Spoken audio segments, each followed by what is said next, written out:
Hello student, good morning to you all. Welcome back in our maths class. I am Swati Singh, your maths teacher from St. Xavier High School, Badalganj. So let's begin with our new topic, that is, I think it is Roman numeral. Okay, so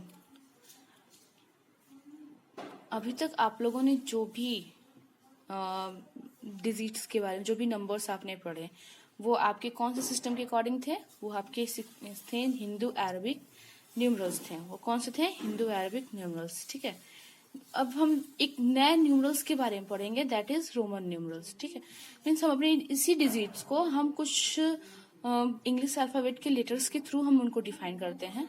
ठीक है, तो इस नए system के बारे में हम इस टॉपिक में पढ़ेंगे। ठीक है, देखो, तो जो हमारा रोमन नंबर्स होते हैं, जो रोमन न्यूमरल्स होते हैं, उनमें टोटल 7 सिंबल्स होते हैं। कितनी होती हैं? 7 सिंबल्स होती हैं। ठीक है, इनकी हेल्प से हम अपने पूरे जितने भी हमारे नंबर्स हैं उनको हम डिफाइन कर सकते हैं। किनकी हेल्प से? इन्हीं 7 सिंबल्स की हेल्प से। अब देखो वो सिंबल्स होते कौन कौन से हैं। देखो, फर्स्ट के लिए ये हमारा हिंदू अरबिक न्यूमरल है और ये हमारा रोमन न्यूमरल है। ठीक है, तो 1 को हम इंडिकेट करते हैं आई से, 5 जो होता है वो वी से इंडिकेट होता है, 10x, 50L, 100C, 500D, 1000M। ठीक है, आप इन्हीं 7 सिंबल्स की हेल्प से अपने पूरे जितने भी आपके नंबर्स हैं आप उनको डिफाइन कर सकते हो। ठीक, अब श्योर है कि हमारे पास तो ये सिंबल्स हैं, लेकिन अब हम अपने नंबर्स को कैसे इंडिकेट करते हैं उसके लिए हमें कुछ रूल्स को जानना बहुत जरूरी है। We have to know about some important rules to write Roman numerals. ठीक है, so our first rule is, if a symbol is repeated, its value is added as many times as it occurs। ठीक है, means अगर कोई symbol जो है वो repeat किया गया है, इसका मतलब है कि जो नंबर होगा, जो वैल्यू होगी उसकी, वो ऐड की गई है। मतलब देखो, ये 1, ये आई 2 टाइम है ना, आई की वैल्यू क्या होती है? 1, तो 1 + 1, इसको हम क्या करेंगे? आई की वैल्यू को 2 टाइम राइट करेंगे, उनको ऐड कर देंगे। मीन्स ये किसको इंडिकेट कर रहा है? ये 2 को इंडिकेट कर रहा है। ठीक है, अब इसमें भी एक कंडीशन है कि हम किसी भी सिंबल को सिर्फ 3 टाइम्स ही रिपीट कर सकते हैं। कितने? 3 टाइम्स ही, 4 टाइम्स हम नहीं लिख सकते हैं। जैसे हमने आई यहाँ पे डबल टाइम लिखा है, हम इसको 3 टाइम्स लिख सकते हैं। ये 3 को इंडिकेट करेगा, 1 + 1 + 1 3, लेकिन इसी को हम 4 टाइम्स नहीं लिख सकते। ये हमारा क्या हो जाएगा? रॉन्ग हो जाएगा। फर्स्ट रूल था। ठीक, समझ में आया होगा। अब इसमें कुछ नोट्स हैं, कुछ इंपॉर्टेंट पॉइंट्स हैं जिसको आपको हमेशा याद रखना है। लाइक VL and D जो है वो कभी भी रिपीट नहीं होते हैं। VL and D इनको हम कभी रिपीट नहीं कर सकते। ठीक है, तो इस चीज को याद रखिएगा कि कौन कौन से रिपीट नहीं होंगे। VL and D मतलब इनको सिर्फ हम 1 टाइम ही लिख सकते हैं, इनको डबल टाइम नहीं राइट कर सकते, ट्रिपल टाइम नहीं राइट कर सकते हैं। ठीक है, और जितने भी नंबर्स को, जितने भी सिंबल्स को हम रिपीट करते हैं उनको भी हम सिर्फ 3 टाइम ही रिपीट कर सकते हैं, 4 टाइम 5 टाइम रिपीट नहीं कर सकते हैं। ठीक, आई होप समझ आया होगा। और जो रिपीट करने का मतलब ही होता है कि हम उस वैल्यूज को क्या कर रहे हैं? ऐड कर रहे हैं। अब देखो, सेकेंड जो रूल है आपका, if a symbol is written on the right of one of the greater value, we add its value to the value of the symbol on the left। देखो, कोई भी ग्रेटर वैल्यू के right side में अगर कोई smaller value दी गई है, इसका मतलब है कि हम ग्रेटर वैल्यू में उस स्मॉलर वैल्यू को ऐड कर रहे हैं। अगर ग्रेटर वैल्यू के राइट साइड में स्मॉलर वैल्यू है, इट मीन्स वो क्या, वहां पे क्या हो रहा है? एडिशन हो रहा है। देखो यहाँ पे ये 5 है ना, ये 5 को इंडिकेट करता है 5, और ये आई 1 को, तो इट मीन्स कि ये क्या करेंगे? 5 + 1 क्या हो जाएगा? ये 6 हो जाएगा। ठीक, ऐसे ही x है, x का 10 होता है, प्लस किया, v का 5 होता है, और v के राइट साइड में आपके ये दोनों i दिए गए, इट मीन्स ये भी क्या हो रहा है? ऐड हो रहा है। तो +1 + 1 क्या हो जाएगा? 17। ठीक है, अब देखिए रूल नंबर 3 क्या कहता है। If a symbol is written on the left on one of the greater value, we subtract its value from the value of the symbol on the right.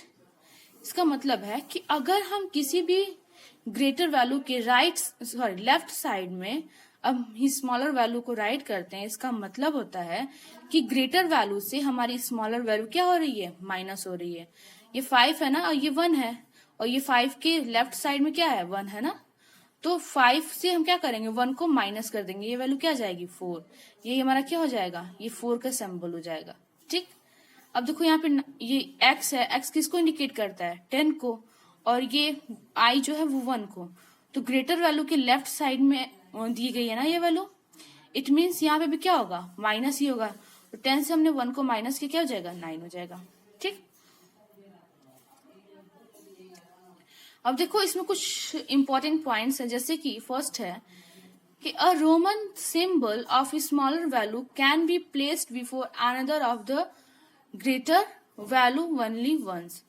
किसी भी रोमन सिंबल का जो smaller value है, इसको हम किसी भी greater value के पहले सिर्फ एक बार ही लिख सकते हैं, मतलब हम सिर्फ 1 टाइम ही माइनस कर सकते हैं। अब ऐसा नहीं है कि आप यहाँ पे ऐसे राइट कर दो x11, ये रॉन्ग हो जाएगा।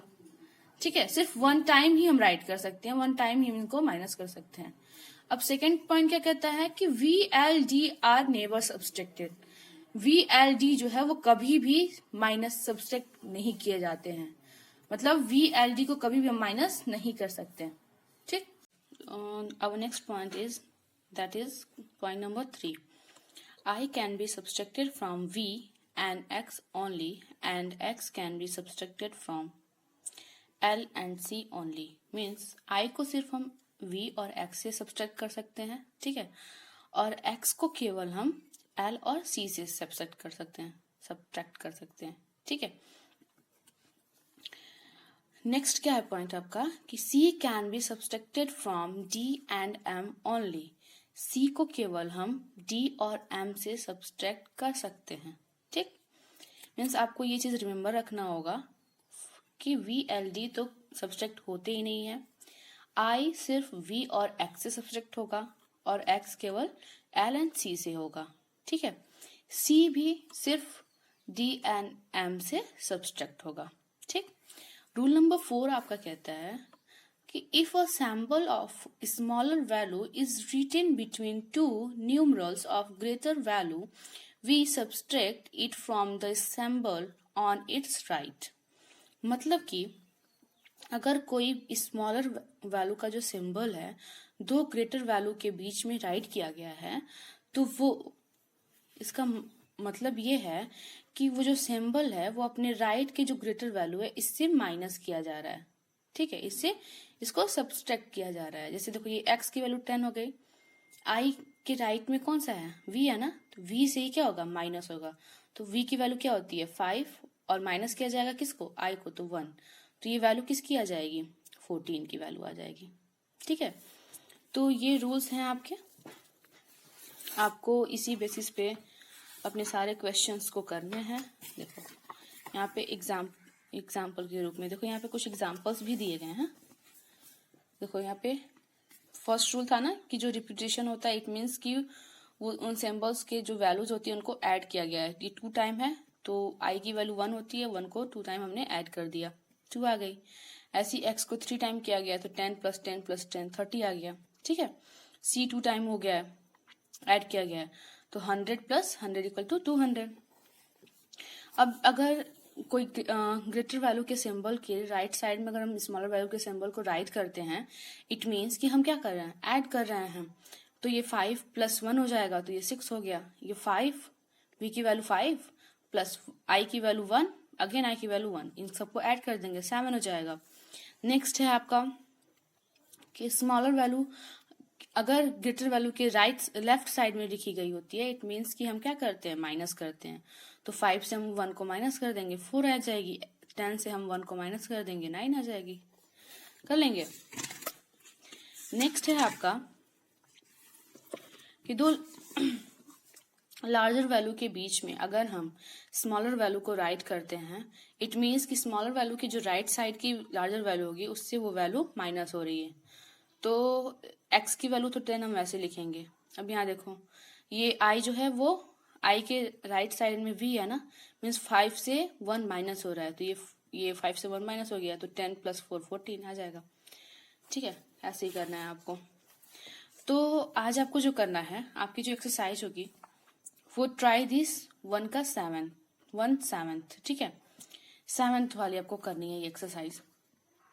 इसमें फर्स्ट आपको क्या करना है कि express each of the following in a Roman numerals, इन सबको आपको रोमन न्यूमरल के फॉर्म में कन्वर्ट करना है।